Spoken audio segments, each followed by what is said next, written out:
사람들은 인생길을 홀로 걸어가는 것을 두려워합니다. 때때로 듣게 되는 소식은 심장마비 증세가 있었는데 적기에 응급조치를 취해줄 사람이 없어서 119 신고를 해줄 사람이 없어서 운명을 달리한 그런 소식 듣는 경우들이 있습니다. 이런 때 우리가 자연히 갖게 되는 생각은 나도 급한 일을 또 만날 수 있고 그럴 때 주위 사람이 없으면 지도 새도 모르게 하룻밤 사이에 또 이렇게 죽음에 이를 수도 있겠구나 하는 그런 생각 가질 수가 있습니다. 이런 것에 대한 두려움으로 인하여서 사람들은 삶에 대한 집착이 좀 더 강해지고 건강을 지키기 위해서 많이 또 애를 쓰고 노력을 하게 됩니다. 방송인이고 그리고 피부과 의사인 함익병 씨, 자기는 생일잔치를 하지 않는데 그 이유를 이렇게 설명을 했습니다. 아침에 눈 뜨면 생일이고 눈 안 뜨면 제사날이다. 그날 재미있게 살고 열심히 살면 죽음이 내 인생의 마지막이 아니라 내가 잘 살아온 과정의 종착역이라고 생각한다. 죽음이 자신의 종착역이라고 생각한다. 종착역이라고 생각한다라고 그렇게 이제 말을 하니까 거기에 의미를 조금 우리가 두고 생각을 하면 죽음이 최종적인 그런 목적지가 아니라고 하는 그런 말일 수도 있겠다라고 하는 겁니다. 최종적인 목적지를 향해서 나아가는 과정, 종착역에 내려서 자신의 목적지를 향해서 나아가겠죠.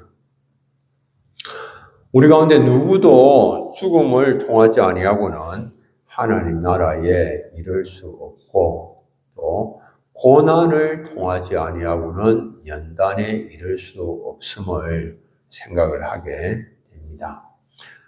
연단 받는 사람들은 고난의 과정들을 통과를 하게 됩니다.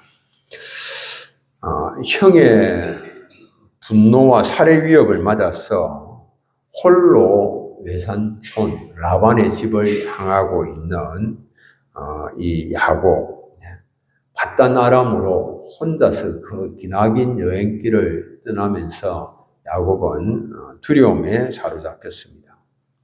아무도 모르게 급한 일을 만날 수도 있다.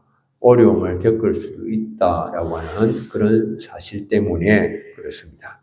그런데 하나님께서 베델에서 야곱을 만나 주셨습니다. 그리고 베델에서 야곱에게 나타나셔서 약속의 말씀들을 주셨습니다. 자손을 번성케 하실 것이며 가나안 땅을 소유하게 하실 것이며 하나님께서 또 야곱과 함께 하셔서 그 땅으로 안전하게 돌아오도록 지키실 것을 약속을 하셨습니다. 이 하나님의 약속의 말씀은 창세기 28장 15절에 나옵니다. 이렇게 말씀하셨습니다.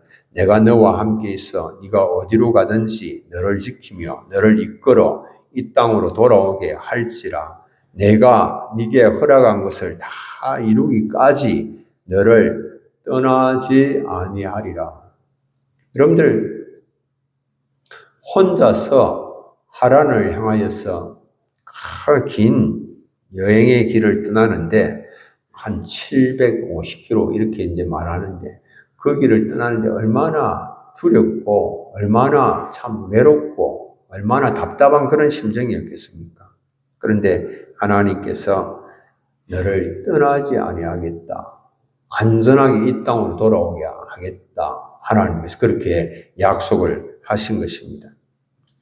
그래서 이 과정을 이렇게 통하여서 야곱은 하나님을 경험하고 그리고 그 땅으로 돌아왔을 때에 믿음의 족장으로서의 그런 모습을 나타내 보이는 것을 보게 됩니다.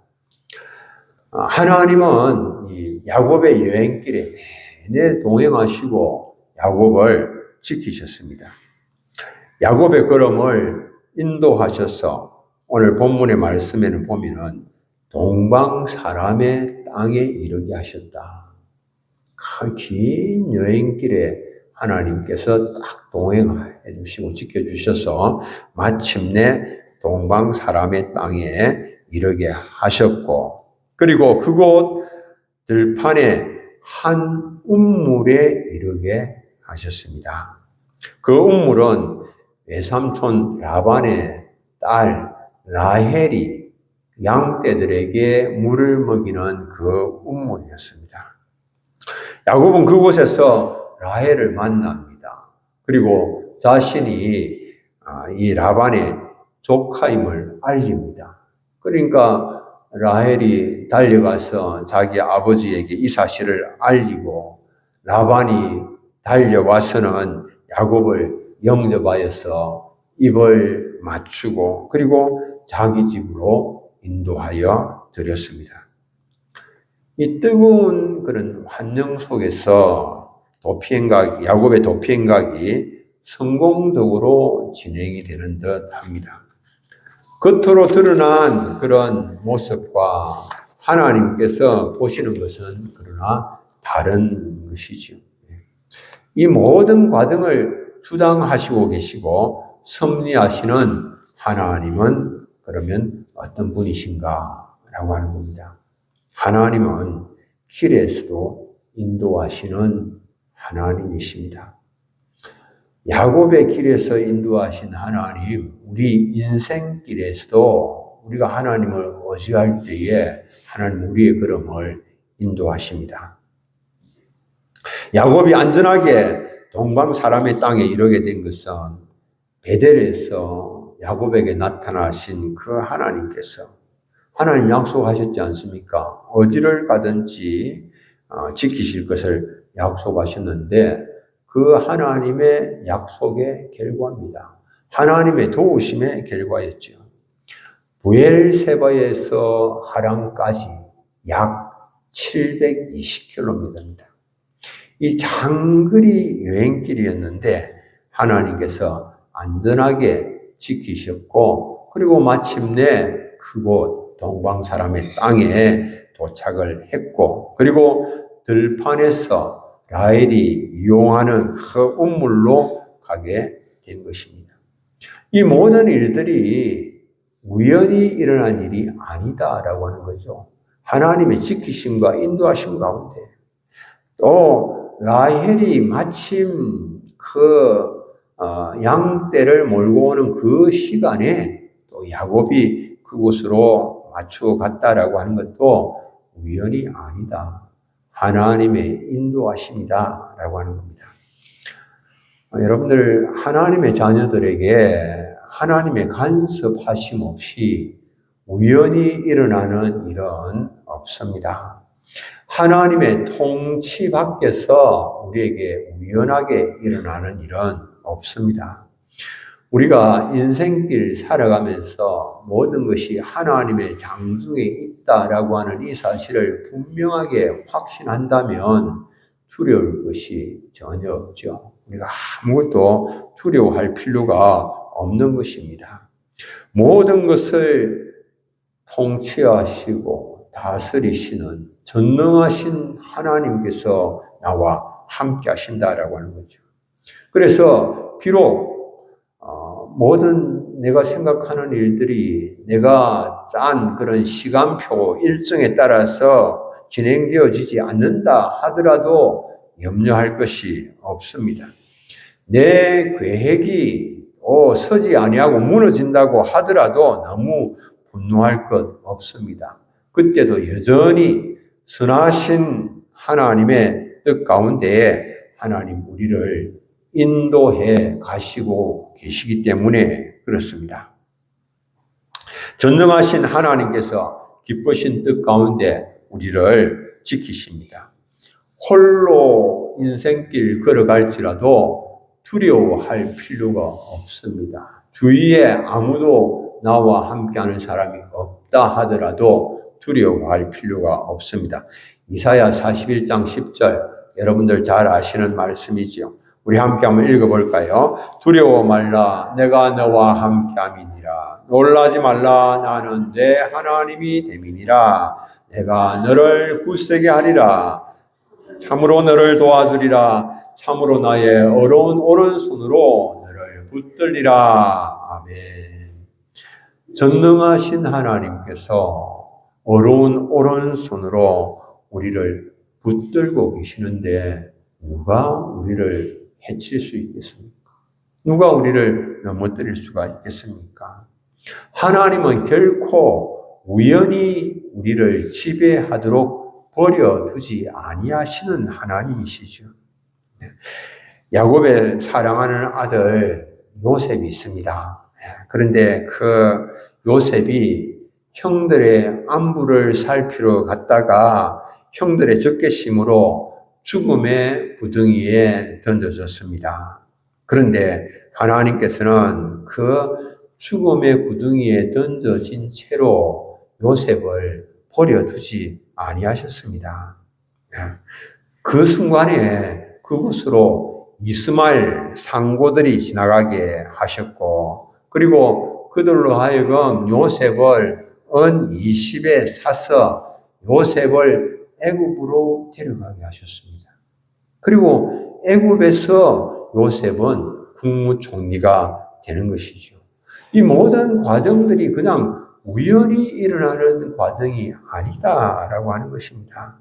하나님의 철저한 간섭하심 가운데에, 섭리하심 가운데에, 하나님의 인도하심 가운데에 일어나는 그런 일들이죠.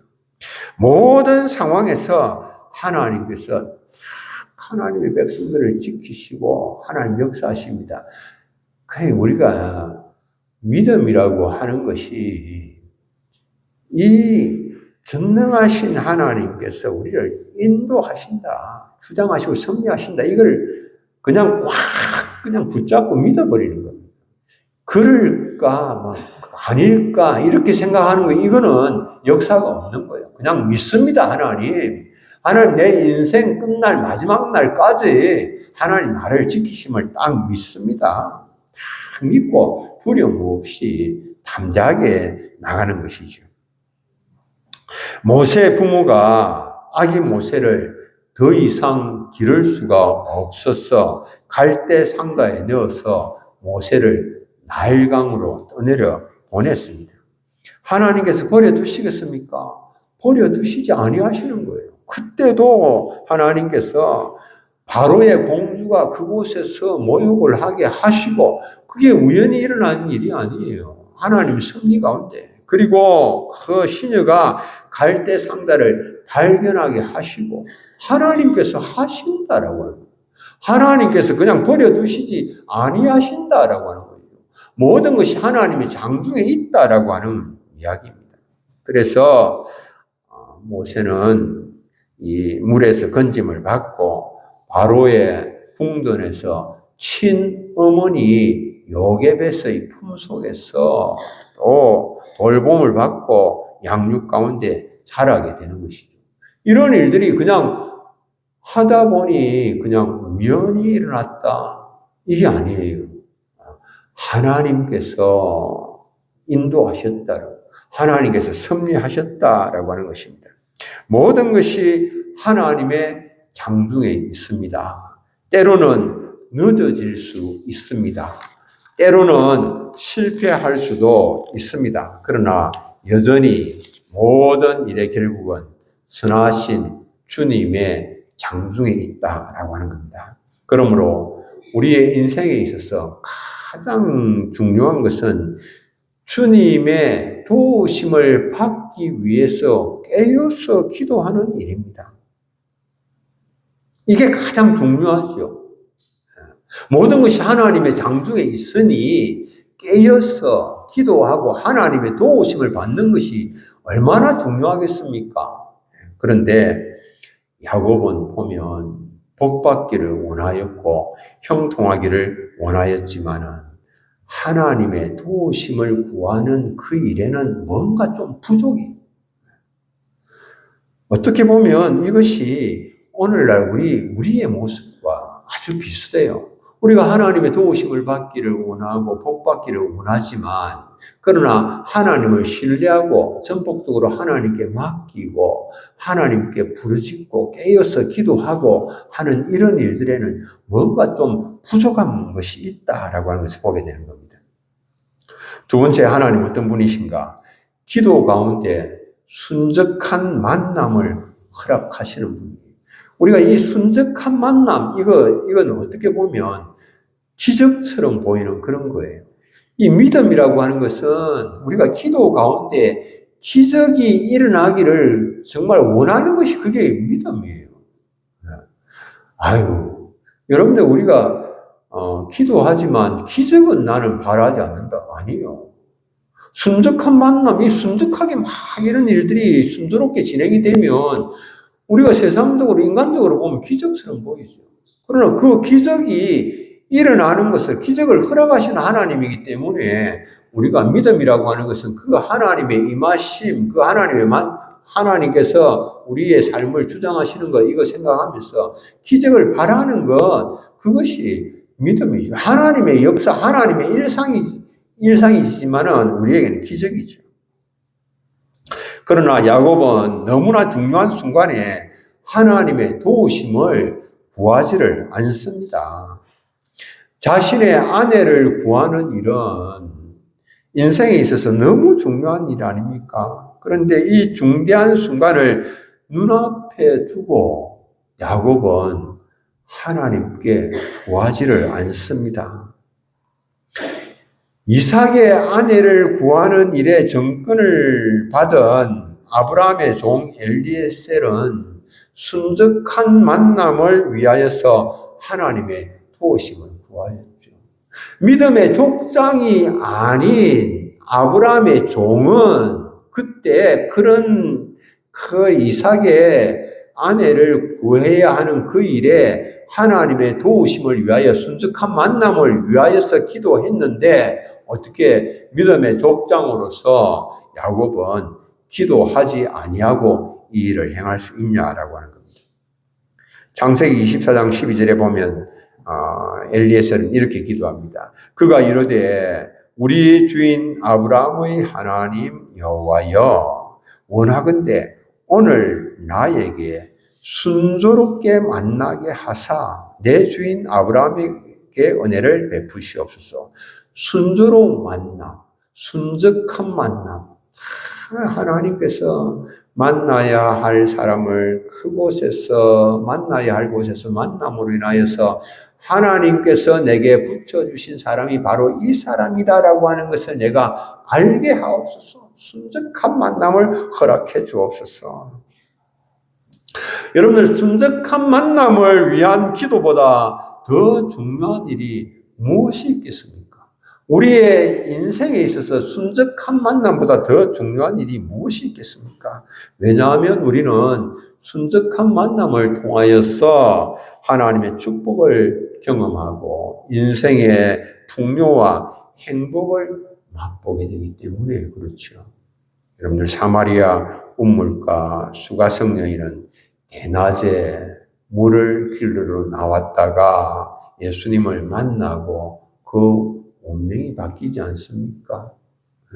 사람들을 만날 수도 없어서 대낮에 나왔던 그 수가성 여인이 남편 5 있는 그 여인이 예수님을 만나고는 이제 마을로 돌아가서 내가 만난 분이 내가 메시아를 만났다라고 와보라고 그렇게 이야기를 하지 않습니까? 완전히 그 삶이 바뀌어진 것을 보게 되는 것이죠. 구레네 사람 시몬, 유월절에 예루살렘에 갔다가 십자가를 지신 예수님을 만났고 예수님 대신 십자가를 지게 된 것이 자신의 인생의 결정적 전환점이 되어진 것이지요. 그로 인하여서 그의 2 아들 알렉산더와 루포는 초대교회의 탁월한 지도자가 되었고, 그리고 그의 아내는 사도 바울의 영적 어머니가 되었습니다. 엄청난 그런 일이 일어난 거죠. 로마서 16장 13절 주 안에서 바울이 하는 말입니다. 주 안에서 택하심을 입은 루포와, 루포는 이 구레네 사람 시몬의 아들인 거예요. 루포와 그의 어머니에게 문안하라. 그의 어머니, 이 시몬의 아내지요. 그 어머니는 곧 내 어머니라. 위대한 사도 바울의 어머니가 되는 그의 아내가 영적 어머니다라고 하는 거죠. 이렇게 엄청난 놀라운 일들이 일어나게 되는 겁니다. 그런데 이 야곱에게서는 이런 순적한 만남을 위한 기도하는 모습을 찾아볼 수가 없는 겁니다. 하나님의 이 인도하심을 위해서 기도하는 대신에 양떼를 몰고 온 목자들과 만나서 그들과 대화를 하고 그들로부터 정보를 얻고 그러기 위해서 질문하는 그 일에 치중을 하고 있는 거죠. 그들을 향하여서 내 형제여 어디서 왔느냐라고 그렇게 묻습니다. 그들은 하란에서 온 목자들이었습니다. 라반의 집안의 모든 사정을 잘 알고 있는 그런 사람들이었습니다.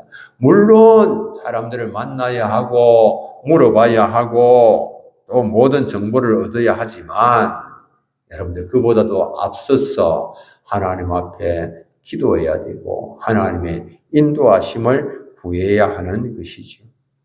하나님의 인도하심을 온전히 의지하기보다 야곱은 자기 생각대로 한 것입니다.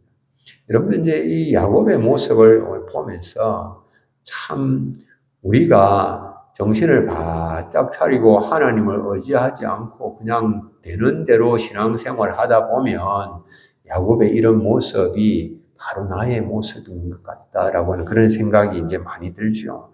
바로 이것이 나의 모습이 아닌가.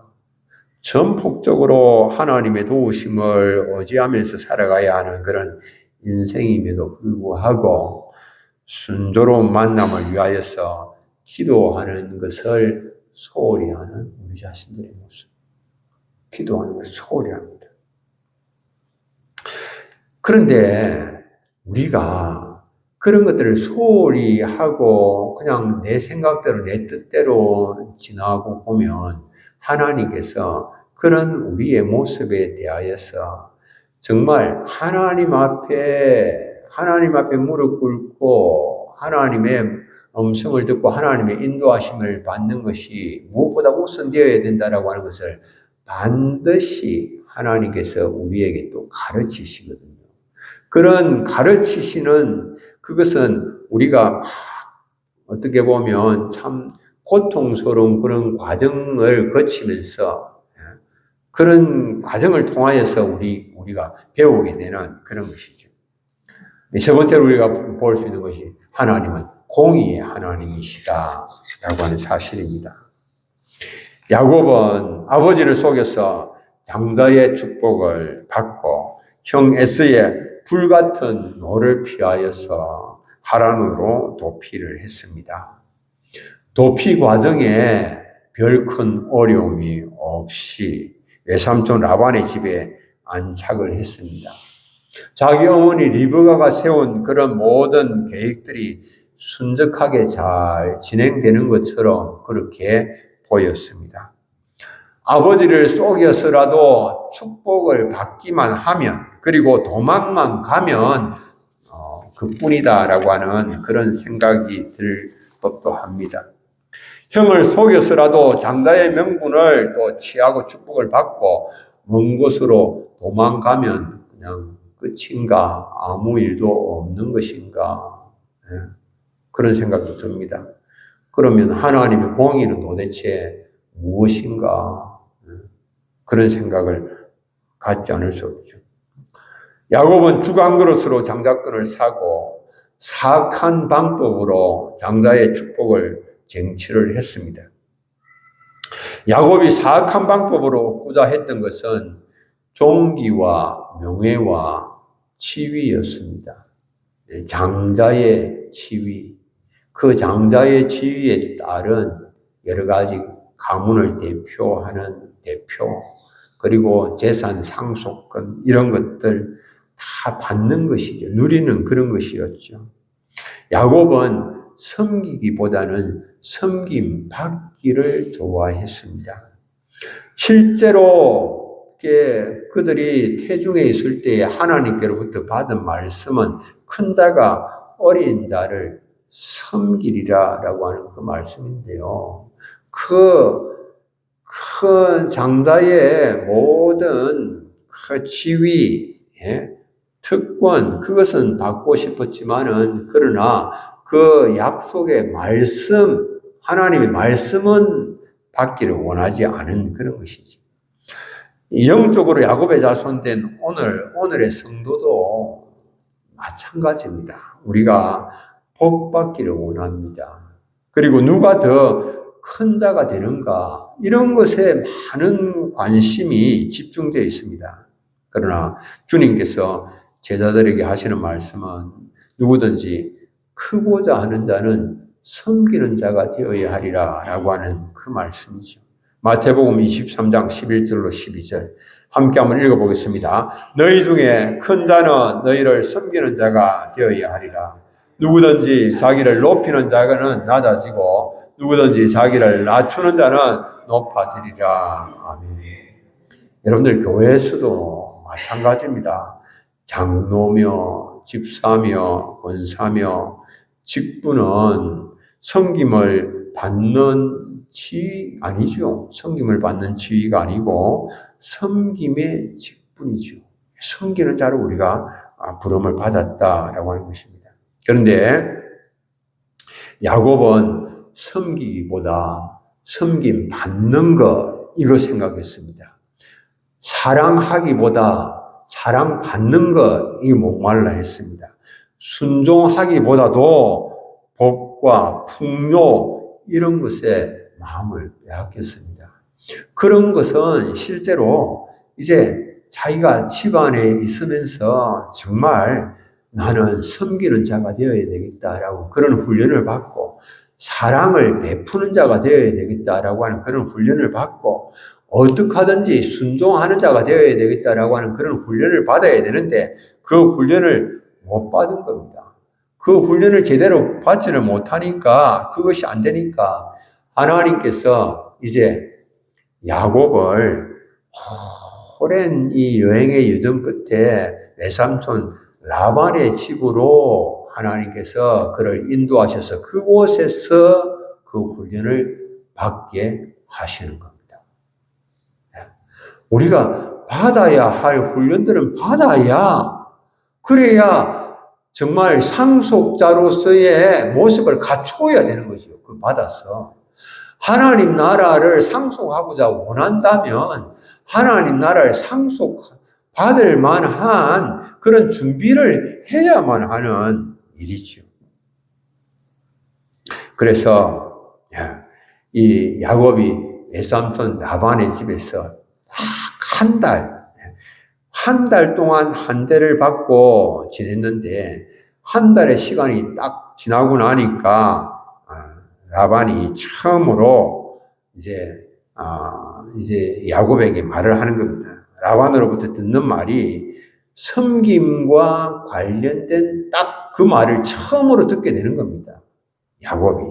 무슨 말을 라반이 야곱에게 하는가 하니까 창세기 29장 15절에 보면 라반이 야곱에게 이르되 네가 비록 내 생질이나 어찌 그저 내 일을 하겠느냐. 네 품삯을 어떻게 할지 내게 말하라. 이렇게 말을 했거든. 이 말을 야곱이 라반으로부터 처음 듣는 말입니다. 그런데 이 말은 어떻게 보면은 품삯을 챙겨주겠다라고 하는 그런 말도 되지만은, 이제부터는 너는 손님이 아니고 하인으로서 우리 집에 머물러야 된다라고 하는 그런 말이기도 하죠.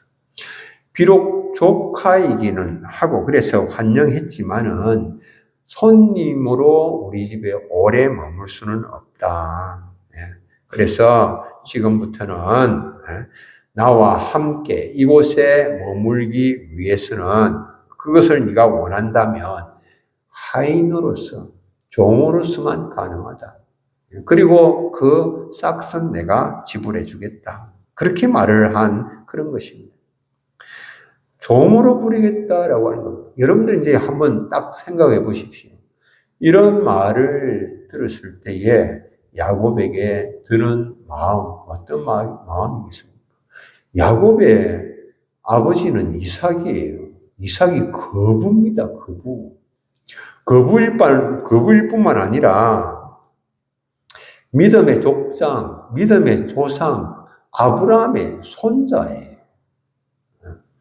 그 이삭의 거부의 아들이에요. 위대한 축복의 계승자예요. 그 위대한 축복을 지금 받은 사람입니다. 그런데 위대한 축복의 사람, 다른 사람을 축복할 수 있는 사람, 이스라엘 12지파의 아버지가 되는 그런 사람인데 지금 이 순간, 이 말을 듣는 순간에 라반의 종으로 전락하는 순간이에요. 이 엄청난 그런 순간이에요. 아버지를 속인 죄의 쓴맛, 이제 비로소 느끼게 되는 그런 순간이었습니다. 어떻게 그가 믿음의 위대한 족장이 라반의 종으로 전락할 수가 있는 것입니까?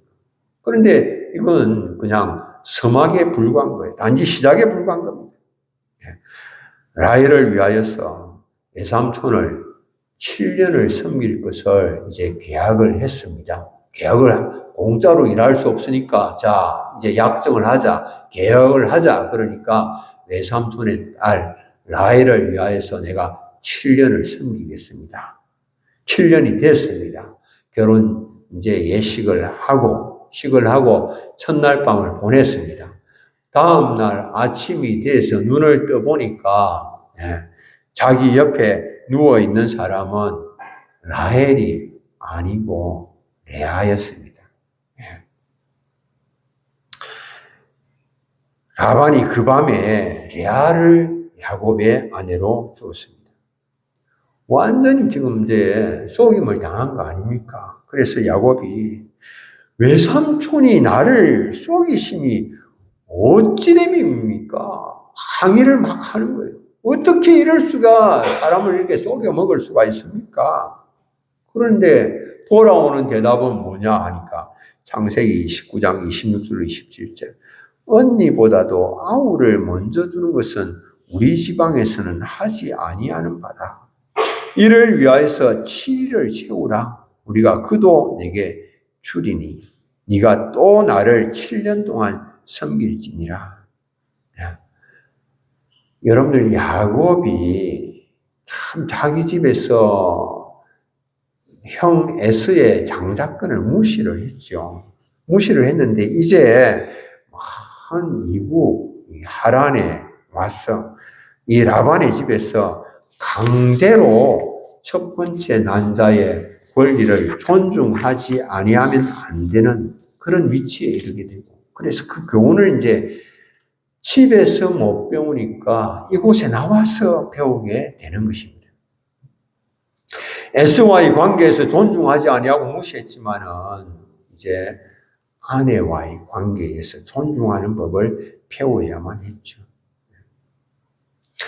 하나님의 약속의 성취를 위하여서 하나님의 때를 기다리는 것을 야곱은 거부했죠. 하나님께서 그렇게 큰 자가 작은 자를 섬기게 되고, 그리고 장자의 축복을 작은 자가 받게 될 것을 하나님이 분명히 말씀을 하시고 약속을 하셨지만은 하나님이 하시는 것을, 그것을 기다리지 못하죠. 인내하지 못했죠. 그리고는 거짓과 속임수로 축복을 받았습니다. 믿음의 족장답지 못하죠. 주님을 기다리는 그런 인내심이 부족했죠. 인내해야 돼요. 주님이 일하실 때까지, 주님의 역사가 나타날 때까지 기다려야 돼요. 그게 이제 부족하죠. 하나님은 이것을 이제 교훈을 하시는 것입니다. 이것을 하나님 바로잡기를 원하시는 것입니다. 여러분들, 하나님께서 우리에게 하시는 그 하나님의 말씀을 우리가 듣고 순종하지 못한다면, 하나님을 기다리고 하나님을 의뢰하지 못하고 하나님의 말씀에 복종하기를 거부한다면 하나님은 어떻게 하실까? 그것 보여주시는 거죠. 하나님은 그럴 때에 사람을 세워서 그 인간 주인을 섬기게 하셔서 하나님에게 굴복해야 함을 교훈을 하시는 것입니다. 여러분, 이제 거기서는 이제 라반에게는 순종하지 않으면 안 되는 거죠. 순종하지 않으면 그곳에 지금 거할 수가 없기 때문에. 딱 그곳에서는 그러니까 라반이 부당하게 임금을 몇 번 변경하셨는지 아십니까? 10번 변경해요. 10번. 10번이나. 10번이나. 그러니까 이게 얼마나 부당한 대우를 받았습니까? 야곱이. 그러지만은 그걸 감수하지 않을 수가 없는 거예요, 야곱. 그렇게 하나님께서 겉으로는 보면은 이제 야곱이 하란에 가서 그곳에서 정말 모든 것들이 다 순적하게 도피 행각이 이루어지는 것처럼 보이지만, 그러나 하나님 야곱을 그곳으로 인도하셔서 그곳에서 연단을 시키고 훈련을 하시는 겁니다. 엄청난 훈련과 연단을 그 땅에서 이제 받게 되는 그런 것이죠. 여러분들, 우리가 하나님은 사랑이시기 때문에 우리가 불순종하고 거역한다고 하더라도 하나님 우리를 벌하시지 아니하시고 사랑으로 만나 주실 것이다. 이렇게 생각하면 잘못 생각하는 겁니다. 착각하는 겁니다. 우리가 어떤 죄를 짓고도 예배만 하면 다 용납하실 것이다 라고 생각을 하면 망상입니다. 여러분들 다 기억을 하셔야 됩니다. 하나님 뭐라고 말씀하시는가 한번 보십시오. 에레미야 7장 9절로 11절 이런 말씀이 있어요. 제가 한번 읽어보겠습니다. 너희가 도둑질하며 살인하며 간음하며 거짓맹세하며 바알에게 분향하며 너희가 알지 못하는 다른 신들을 따르면서 이런 죄를 범하면서 내 이름으로 일컬음을 받는 이 집에 들어왔어, 성전에 들어왔어 내 앞에 서서 말하기를 우리가 구원을 얻었나이다. 성전에 들어왔으니까 이제 우리는 안전하다, 평안하다, 우리가 큰 죄를 지었지만 어떤 해도 입지 않을 것이다 라고 생각을 하느냐. 이는 이 모든 가증한 일을 행하려 함이로다. 내 이름으로 일컬음을 받는 이 집이 너희 눈에는 도둑의 소굴로 보이느냐. 보라, 나고 내가 그것을 보았노라. 여호와의 말씀이니라. 참 가증한 일이고, 그렇게 생각하는 것은 하나님의 집을 도둑의 소굴로 여기는 거다. 하나님 그렇게 말씀을 하시는 일이거든요. 그래서 우리는 이 하나님 말씀을 다 기억을 해야 됩니다.